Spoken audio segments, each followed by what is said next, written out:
The Big Issue. Breaking down the issues that matter.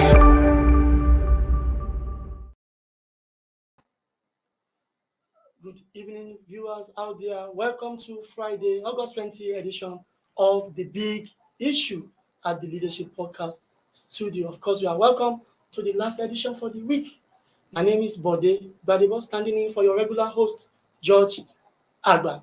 With me in the studio this evening is Chibuza Okebe, our in-house regular analyst, and of course, Tunde Oguntola is with us. Yeah, thank you for having me. And Salah is a Good evening. Well, today we shall be looking at President Muhammadu Buhari's charge to the service chiefs over the nation's insecurity challenges. And of course, according to the president, Nigerian troops are making significant gains towards winning the war against terrorism. Then the president also urged security agencies to continue to turn around the security situation in favor of the country.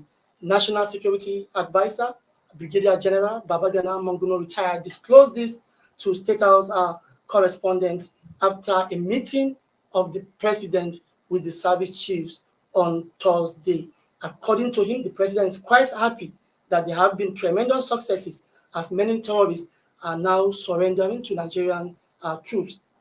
He also said large numbers of people are surrendering in the Northeast as a consequence of the relentless effort of the armed forces, intelligence, and security agencies. Quoting the president, Monguno said, and he also made it very clear that he's not ready to exit government as a failure. He's not going to tolerate that. He's made changes and he's ready to make further changes when the need arises. Continuing the words of the president, he said he's completely determined to ensure that there is a turnaround in the fortunes in the theater of operation. The NSA also announced that the president will make his plan known as soon as possible about the repentant Boko Haram. And of course, this afternoon, we shall be dissecting these messages by the president to the nation's service chiefs or military chiefs. And let me start with you, Silas. The president made it clear that he will not be exiting government in 2023 as a failure. Yes. Given our situation, Yes. how possible is yes. this? We hope that it happens the way he says it. Yes. It means well when he says he wants to solicit power, leave Nigeria in a better place. That's a good sign that it means well. A lot of Nigerians actually doubt whether it means well. He has constantly said it, but we want to see, it's match words with what action, and then if the NSA says it exactly as the way the president says it, it's hope rising. But NSA, by the statement, is actually insinuating that the president has not been doing well, has been a failure, and that he's determined to change things around so that by the time he's living in 2 years' time, okay, he'll not be a failure. The narrative will change. So, and that's why he's giving these marching orders, go and do this work so that I'll live on a good note. So, let us see that thing. It's true that really the troops are surrendering. I mean, the terrorists are surrendering, and also the country is trying to think of how to manage the surrender in droves, and so that it will be win-win for us. But it's a good thing for the president, and let us see that it matches words with action.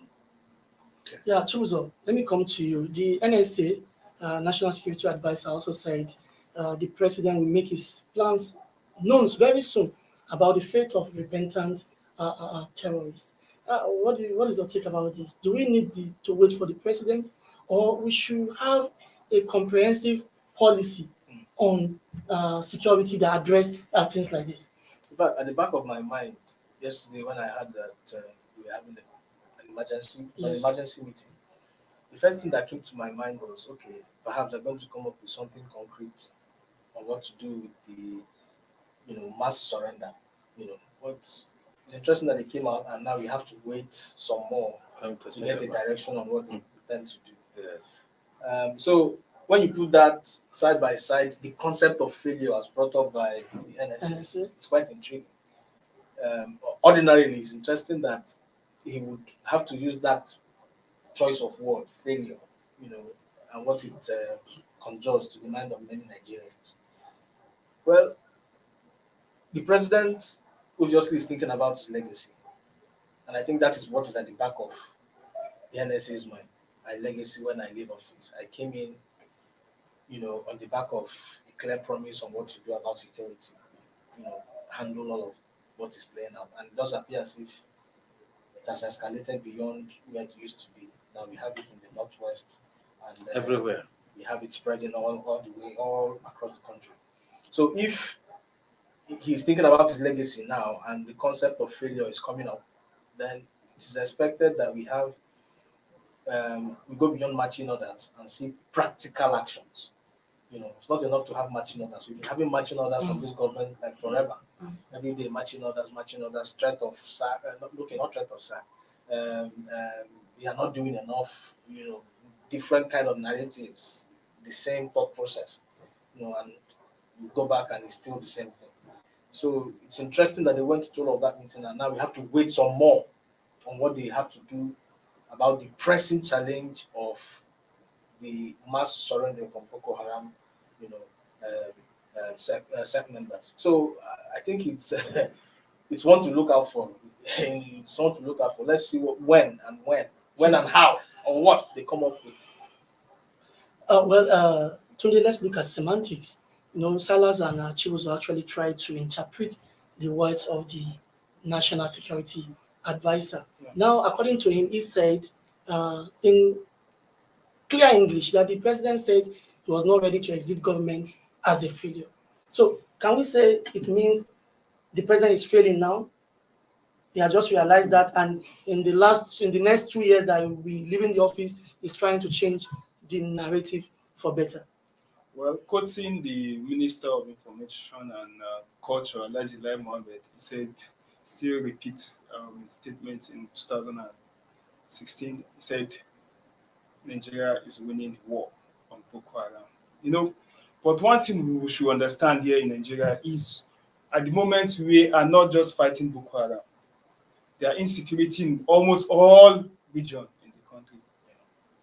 Southwest, the killings. Terrorism is just once. There are other internal security In the challenges. Southeast, there are killings. I saw gory pictures of people going to work yesterday in the Southeast and they were killed. I saw them inside the bus, they were killed. It's so touching. It's a picture that I cannot post online, even though they send the picture to me. In the Southeast? Yes, in the Southeast, just yesterday. You understand? So when you go to the Southwest, it's not uncommon. People can barely go to their farms anymore. Look at Benue State, the uprising of killing, kidnapping in the town. Otom keeps shouting every day. Otom keeps shouting as if he's now one-on-one with the president. Keep taking the president one-on-one each and every day. Jos. People were killed on their way to Ikare from Jos while on transit under the prison attack. Is it the students that were killed we want to talk about? They think Jos now, they lost over 4 students. Why some other are under intensive care units receiving treatment? No, it's unfair. It's uncalled for. We are in Nigeria. Everybody deserves the right to live. Boko Haram surrendering, you should not be thinking about it as a major thing. You should know what to do. They are surrendering, yes. You cannot integrate them. Don't integrate Boko Haram to society. They'll become something else. A terrorist is always a terrorist. No, you can't change it. If you look at the leader of the Afghanistan today, the president of Afghanistan, I believe he was once, I was reading an article and said he was once reintegrated back to the society. And today went back to Taliban. Today is leading the sect, holding the country to ransom. Please, the government should do more to tackle insecurity in Nigeria. So you agree that these indices, bad indices for that matter, killings and every day is an indication of a failure of internal security architecture. So the president must have seen the Well, I wouldn't say it's a total failure. Nigeria is not yet. You cannot call Nigeria a failed state. We are not saying but everybody deserves to live. Nobody should die. So the president must have seen the handwriting on the wall. Yes. He's trying to change the narrative. Let me come back to you, Silas. Now, talking about threats to make further changes if the need arise, do you foresee a situation where the president will change the current service chiefs before he exits in 2023? I don't really see that happening. Okay. The president is not known for, changing his officers, even if I found one thing. I remember before he changed the last crop of service chiefs, Nigerians were shouting from every corner, tribal groups, CSOs, Nigerians on the street, that things are not working well, and changing them. Remember what it took to even remove the SGF, first SGF, when it was caught with the grass cutting slates. I think it took when he left for the vice president to act on the paper and get him out. Okay, so and other people, Bishop Pantami is still there. It's been swept under the carpet now, and so the president is not somebody that, if you look at his city, not somebody that changes. And even when he changed the last service chiefs, he still posted them to ministerial jobs, to show that if not because Nigerians were, kicking, he would not have changed them. And it took a long time. So, on the flip side, if he had just awoken and discovered that the legacy is in tatters, especially when it comes to security and insecurity, case may be, and now decide to change his spots, they say, in that case, he might, but I don't see it happening. Especially now what this mass surrendering of terrorists, he would just feel that these people are actually doing well, and he commended them profusely for the effort they're making. That has kind of led these terrorists to throw in the towel and come out in droves. The whole thing, I don't know whether he understands too, is that it may not just be a function of the war by Nigerian troops. That's internal wrangling among the world terrorists. Yeah. And maybe those guys, infighting, fatigue too is there. Their leader, I said sometimes that you need to profile. They might know if it's just only Boko Haram members, people who came from Shaka's group, then you know that they're facing, a social threat of liquidation. And they may think, okay, between the devil and the DC, who do we choose? Maybe Nigerian forces will treat them better, by the rules of engagement. Yeah. Those other sides are killers. If they don't understand you very well, they just slaughter you. So that could be also playing and forcing them to come out because, these two devils, possibly, this person is better for us. So that's also, so it should not just, give all the credit to the military. That is also a factor. You cannot rule that one out. And how they manage this mass surrendering will matter a lot, because you need to get everybody that needs to come out. But you get second singer that they may not be treated well. They may go back and say, okay, let us take our chances and die fighting. So we have to bring them out, so that they will not join the forces against Nigeria, join ISWAP.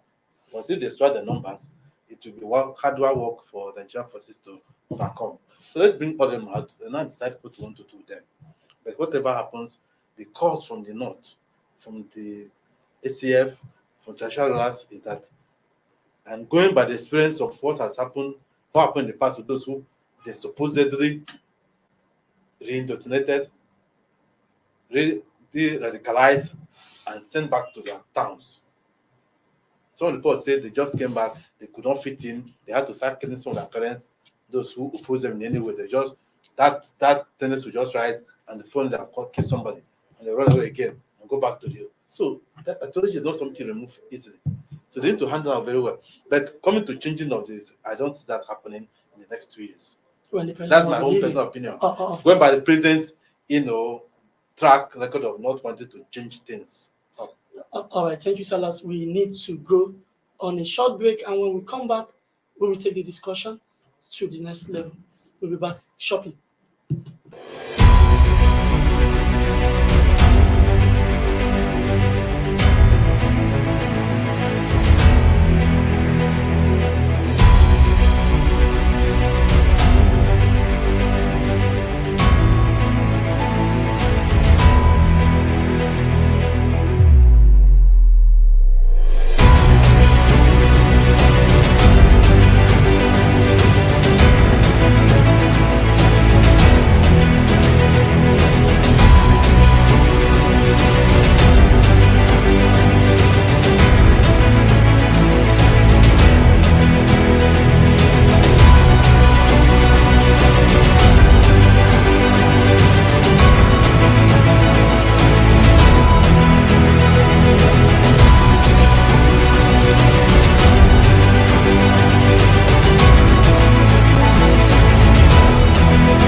The Big Issue.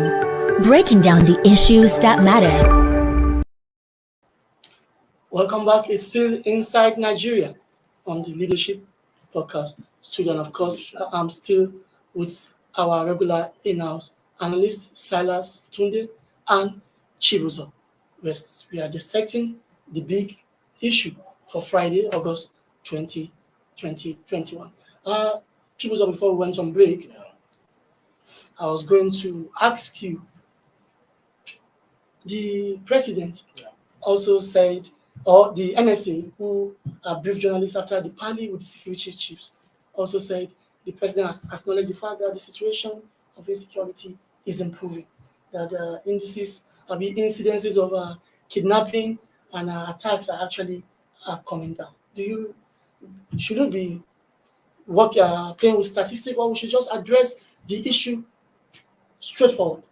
Well, obviously, we should address The issue squarely, yes, We should address it straightforward.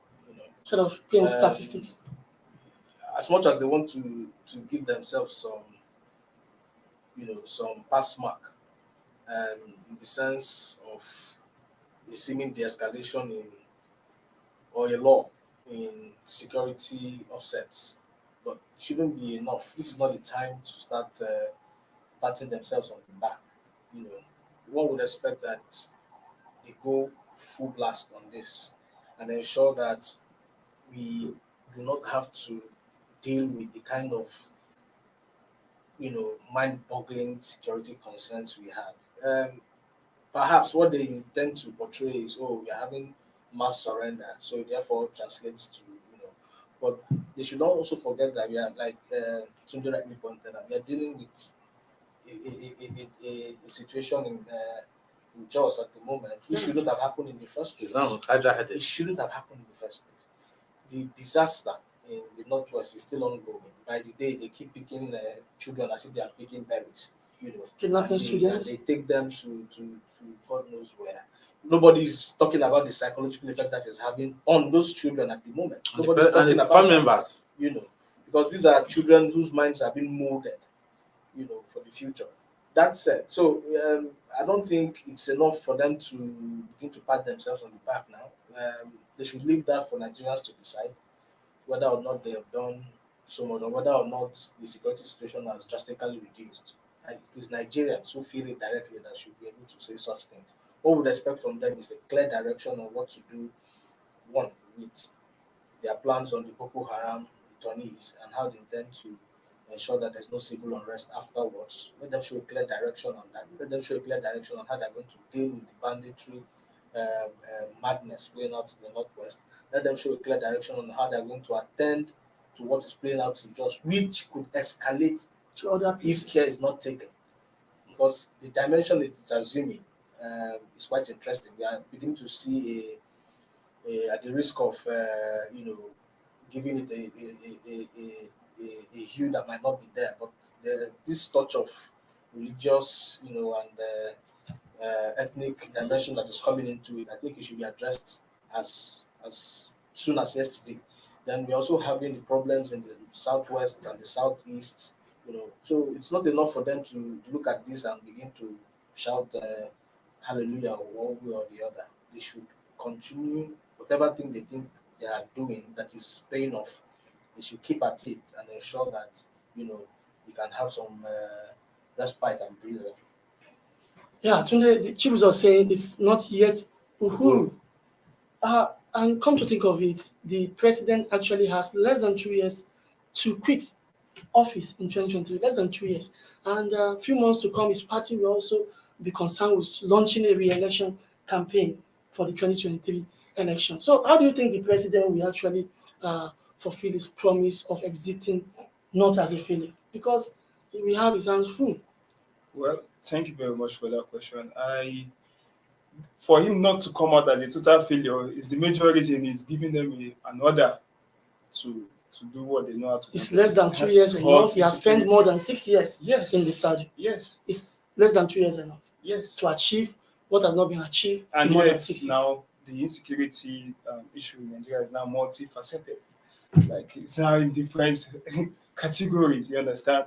From kidnapping to banditry attack, to even armed robbery, Ethno-religious crisis. and Which so is on. very, very Farmer sellers dangerous. clashes. You understand? All these are in the front burner for him to tackle. You understand? Some of these crises were not in place when he came to power 2015. You understand? What we're battling with 2015 is Boko Haram.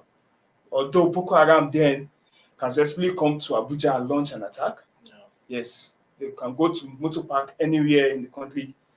That's where suicide bombers will help them to launch an attack using brainwashed children of hijabs. You understand? Yes, thank God we don't have that now anymore. That does not mean that we are not being faced with a very high security challenge. Look at the Global Peace Index now. Nigeria ranks 146 out of 163 countries. That's very You low. understand? That shows that insecurity is on the high. You understand? At least at the rates of saying like insecurity is becoming endemic in Nigeria. Like every part of it. Like, and who will invest in the country where there is insecurity? Everybody wants to invest where they will reap returns. No investor will come in, even though if like spend all the billions or trillions of US dollars on infrastructural projects. Once there is insecurity, people will go where it's safe. You understand? A simple example is Twitter citing their headquarters in Ghana. Yeah, there. Meanwhile, their major business hub is here in Nigeria. But they've also citing promised to it. also open an You office in understand? Nigeria. Well, that's at the moment Twitter is banned. You understand? At the moment, maybe that's one of the reasons. But they should also understand this. Insecurity is something to tackle. Like, you cannot keep managing this situation and pretending that all is well at the expense of people losing their lives daily. So, President Buhari, you have just 2 years to live. Less than 2 years. Please, do the needful before going for politicking anything from next year. I know you'll be very anxious on who will take over from you. I believe you want your party to rule and ahead of To the succeed in 2020, years. yes, to succeed in the 2023 election. But please make sure that insecurity is totally eradicated before leaving government. Well, Tony is saying for President Muhammadu Buhari to achieve his wish of not leaving power as a failure in 2023, he must match words with action. Silas, not a few Nigerians actually believe that the government oftentimes engage in rhetorics rather than addressing issues squarely. And what do you think government ought to be doing that it is not doing concerning insecurity in Nigeria? Well, yes. Not a few Nigerians believe that there's no political will To address? to fight insecurity to a standstill. Many Nigerians tell you that government in turn said is not really interested in stopping, in dealing with it, giving it a death blow. Many Nigerians say that on the streets, on TV, and so on. And then the victory of the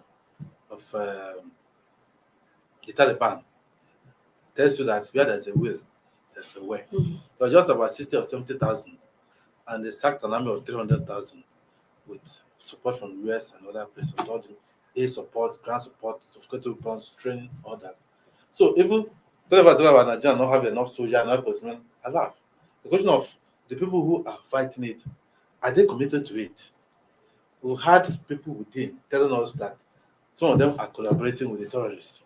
And there's a kind of a dark economy, an underground economy to do, that attends to this terrorism. And that people are making the system by prolonging the what? The fight against terror. I don't want to go into all those because I know that a few top military brass have been, prosecuted for benefiting, from the war effort. And there are a lot of things that are going on the ground that people know about. And so they're not talking, some are talking. But the government need to whip everybody around fighting this thing and fighting to the world stance. It shouldn't be a place for people to make their own money. This is our chance to make money. Since a lot of money spent in defense is not really accounted for the way you account for in other sectors. So that's political will is what that.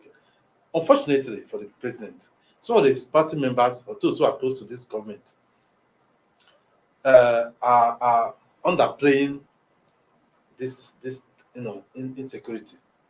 One of the key members of this party, and they call Buhari in the past, I don't know about now, is Erufai, governor for Kaduna, who well, I even think that the issue of banditry kidnapping right now is more deadly than even the terrorism they're fighting in the northeast. Okay? Because this one, they are with the society, they are picking people in Kaduna. But I want to say something. When the president came on board, the only school that kidnapped children from was Chibok. Okay? 2014. Yeah. Since he came to power, there have been a further 12 or 13 school kidnappings. And when they took 276 children from Chibok, there are about 1,400 children who have been kidnapped since. Do you see the scale from 1 to 14 or 13 now, schools attacked? The later has been in Zafara. Even when it was in Katsina, there was an attack there. And children were taken away.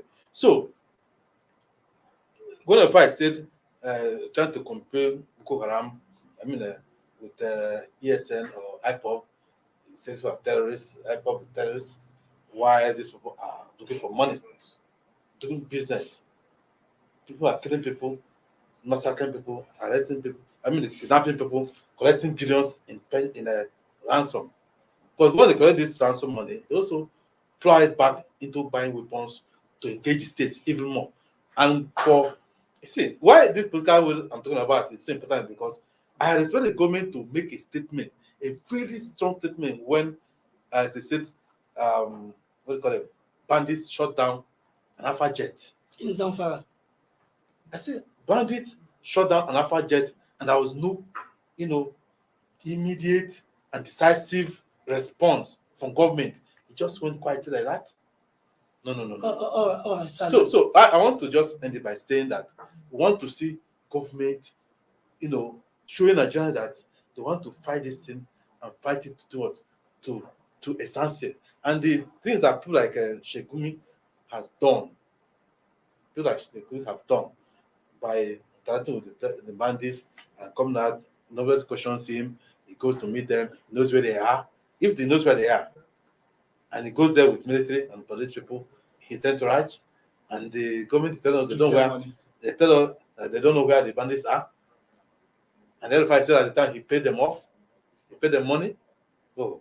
So these are things I tell people that, and of course there was some narrative from some party members in the past which said this party actually introduced them to fight their, to fight for them ahead of 2015 election. And then they introduce them to the country. So these are all the narratives that are making people begin to doubt whether this committee is actually committed, as they are saying. Honestly, Silas, yes, you made a point. Lack of political will has implication, because if we say we keep talking about it, we'll be here till end of the day. The senator representing Borno South and the chairman Senate Committee on Army, Senator Mohammed Ali Ndumi, was the one who was actually championing the cause for the armed forces to be more equipped and more funded. And he gave example that you cannot fight a war when your enemy is carrying a sophisticated weapon that you don't have.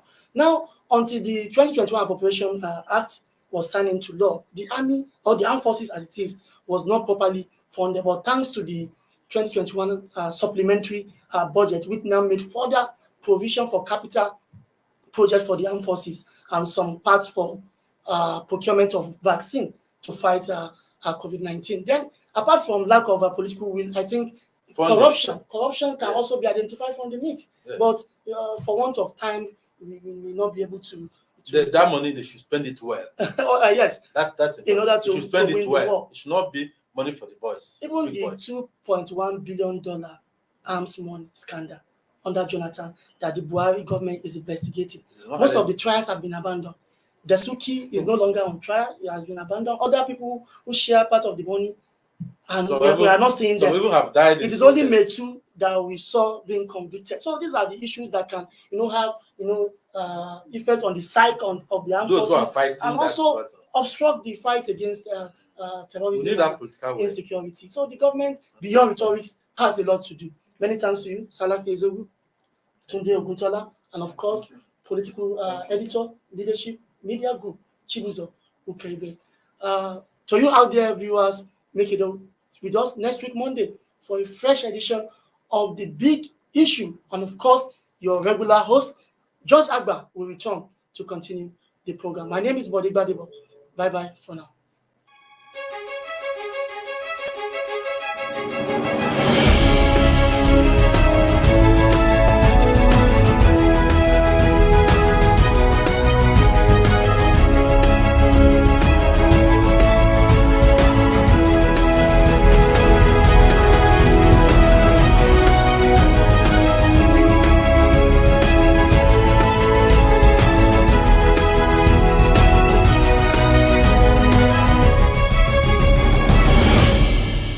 The Big Issue.